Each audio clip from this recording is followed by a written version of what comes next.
बोकोचान आणि इतर जपानी कथा. शिनीची होशी. अनुवाद निसीम बेडेकर. कथा सर्कसचं रहस्य. ती सर्कस भलतीच लोकप्रिय होती.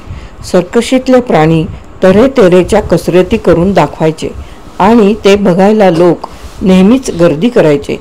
सर्कसच्या खेळांची तिकीटं सगळीच्या सगळी विकली जायची. खेळ संपून प्रेक्षक परत फिरले की सगळीकडे सामसूम व्हायची.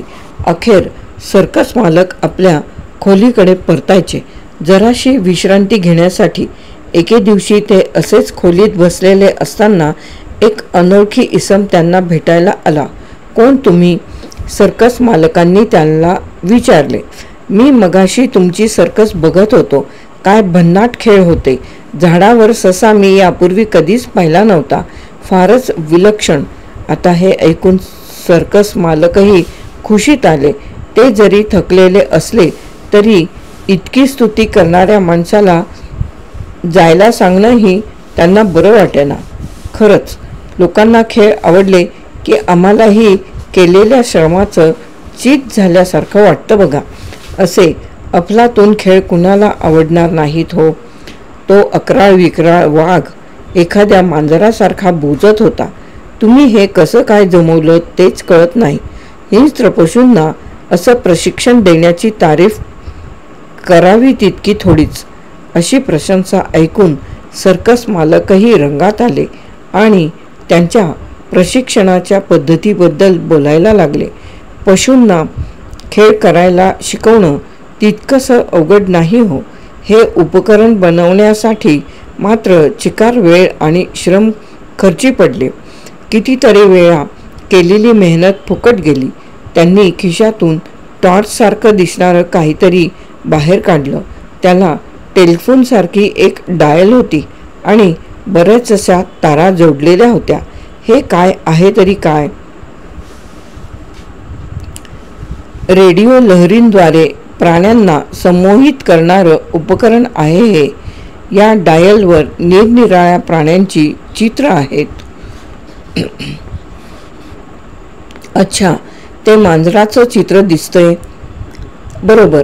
ही डायल मांजराच्या चित्रावर आणायची आणि वाघासमोर उपकरण धरून बटन दाबायचं की वाघ संमोहित होतो आणि त्याला आपण मांजर असल्यासारखं वाटतं. असं तरीच तो वाघ इतका मवाळ झाला होता. शिवाय तुमच्या खेळात एक हसणारा सिंहही होता ना? हो. डायल तरसाच्या चित्रावर आणायची आणि सिंहाला संमोहित करायचं. शिवाय तुम्ही त्या खेळात मागच्या पायांवर उभी राहणारी गाय आणि कुंपणावरून उडी मारणारं डुक्करही पाहिलं असेल. त्या दोन्ही प्रयोगांसाठी हेच उपकरण वापरलं होतं मी. प्राण्यांना त्यांच्या नेहमीच्या स्थितीत आणायचं असेल तर ही डायल शून्यावर आणायची आणि बटन दाबायचं की काम झालं. सर्कस मालक अभिमानानं म्हणाले. तो माणूस त्यांचं बोलणं लक्ष देऊन ऐकत होता. आता त्याच्या डोळ्यांत वेगळीच चमक दिसायला लागली. असं असेल तर कुणालाही सर्कस काढता येईल. हे उपकरण मला विकत देता का तुम्ही? छे छे, काहीतरीच काय. तुम्ही कितीही रक्कम देऊ केलीत तरी इतक्या कष्टाने बनवलेलं हे उपकरण मी हातचं जाऊ देणार नाही. पण तो आपला हेका सोडायला तयार नव्हता. पण मला ते हवंय. काय वाटेल ते झालं तरी. तुम्ही जर ते मला देणार नसलात तर मग. एकाएकी त्यानं खिशातून एक सुरा काढला. पण सकारात्मक. पण सर्कस मालक त्याच्यापेक्षाही चपळ होते. त्यांनी लगेच उपकरणाचं बटन दाबलं. अरेच्छा, भलताच हिंसक दिसतोयस तू. ते काही नाही. आता तुला शिक्षा म्हणून काही दिवस तरी आमच्या सर्कशीत काम केलंच पाहिजे. असं पुटपुटत त्यांनी ते उपकरण बाजूला ठेवून दिलं. दुसऱ्या दिवसापासून एक नवाच खेळ बघायला प्रेक्षक गर्दी करायला लागले. नव्या प्राण्याचा खेळ नाही, चिंपांझीची नक्कल करणाऱ्या विदूषकाचा खेळ होता तो. अगदी अफलातून नक्कल करायचा तो. खराखुरा चिंबांजी असल्यासारखा टाळ्या पिटत प्रेक्षक म्हणायचे, इतकी हुबेहूब नक्कल त्याला कशी काय जमते बुवा.